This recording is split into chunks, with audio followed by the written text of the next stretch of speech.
오늘 이야기할 주제는 명상 이론과 마음 훈련입니다. 명상에 대해서는 그 전에 한번 언급을 했습니다. 자, 이 책의 저자는 앤디 퍼티컴으로 파라누리 스님입니다. 명상과 마음 챙김 전문가로 우리나라를 포함해 세계 각국 언론에 소개되었습니다. 그는 탁월한 강연자이자 작가로서 헤드스페이스에 관한 모든 것을 대변하고 있습니다.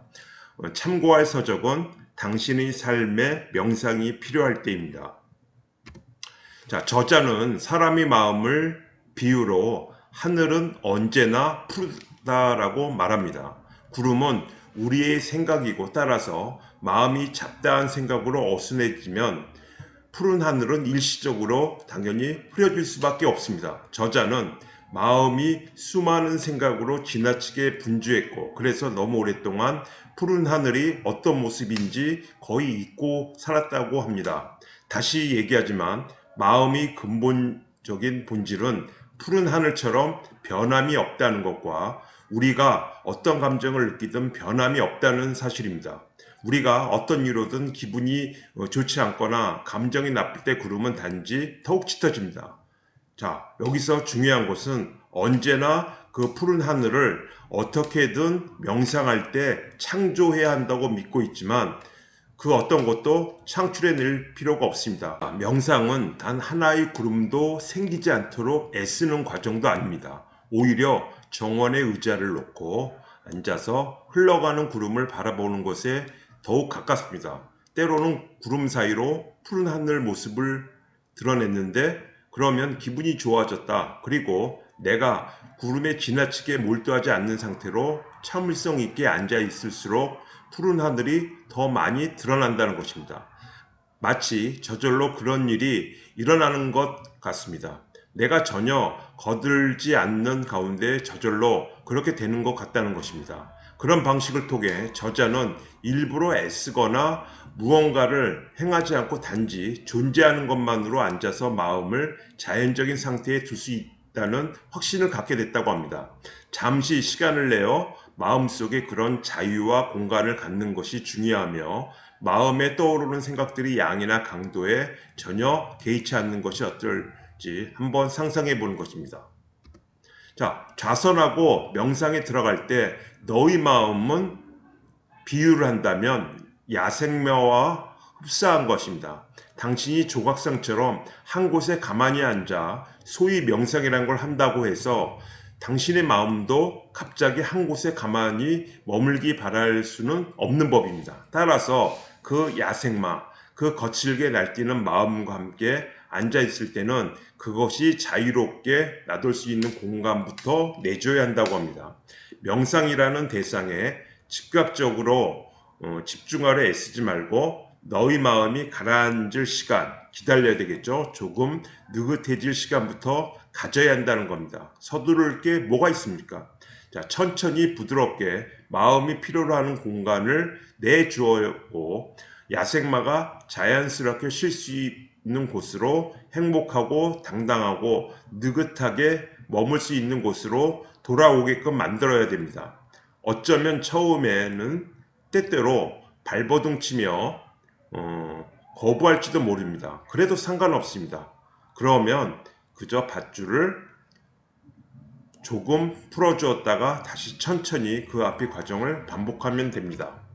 자, 명상할 때 유쾌한 감정조차 하나의 방해물로 작용이 된다고 합니다. 명상을 하면서 긍정적인 감정을 경험할 때마다 그것이 나의 기대치를 높이는 역할만 했기 때문입니다. 자, 다음번 명상 세션에 들어갈 때 지금 이 순간에 존재하지 못하고 이전의 명상에서 경험한 감정을 되살리려 애썼다는 거죠. 우리는 유쾌한 것은 유지하려고 애쓰는 동시에 불쾌한 것은 없애려고 하죠. 잡다한 생각을 없애려고 것인지 힘든 감정을 없애려는 것인지 육신의 고통을 없애려는 것인지 그 성격은 그렇게 중요하지 않습니다. 어쨌든 모두 똑같은 무엇이 있는 거냐? 저항이라는 거죠. 따라서 저항이 있는 한 그것을 받아들일 여지는 없습니다. 그리고 그것을 받아들이지 않는 한 평화로운 마음을 얻을 방법은 없습니다. 행복은 그저 행복일 뿐 별것도 아니라고 저자는 얘기합니다. 행복은 오고 또 갑니다. 슬픔도 그저 슬픔일 뿐 별거 아닙니다. 그 역시 오고 갑니다.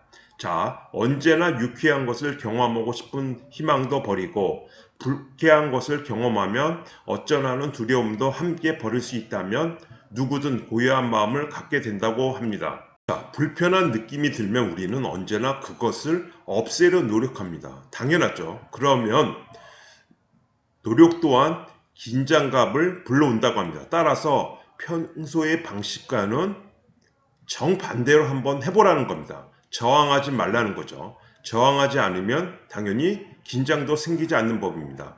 자, 생각해보니 일리가 있는 것 같습니다. 이것을 반심리학, 자, 자신의 바람과 반대되는 생각이나 행동을 옹호함으로써 목적을 달성하는 기법이라고 하면서, 자, 명상과 함께 마음을 어떻게 하느냐? 더욱 이타적이 되도록 훈련하는 겁니다. 자, 명상 중에 불쾌한 느낌이든 경직된 몸에서 나오는 불쾌한 느낌이든 언짢은 감정에서 생기는 불쾌한 느낌이든 상관없습니다. 그런 느낌이 든다면 어떻게 하느냐? 소중한 사람들이 지닌 불쾌한 느낌이라고 상상을 하고요. 마치 당신의 비범한 수준의 자비로움으로 명상을 하면서 그 불쾌한 느낌을 대신 경험하는 덕분에, 자, 소중한 이들은 그런 느낌을 가질 필요가 없다고 상상을 하는 것입니다. 자, 화가 나면 더 많은 분노로 반응하며 기름을 부어 분노의 불길이 계속 솟구치도록 만들었습니다. 걱정이 생기면 내가 걱정하고 있음을 걱정하기 시작합니다. 하지만 한 걸음 뒤로 물러나서 조금 더 객관적인 관점을 얻게 되자 나는 애초의 감정을 있는 그대로 바라볼 수 있었다고 합니다. 또 그 감정을 단순히 알아차리자 그것은 그냥 마치 한번 빛을 봤으니 됐다는 것으로 기꺼이 떠나가는 것 같았다고 합니다. 불쾌한 감정이 솟아오르면 우리는 종종 그것을 당연히 차단합니다.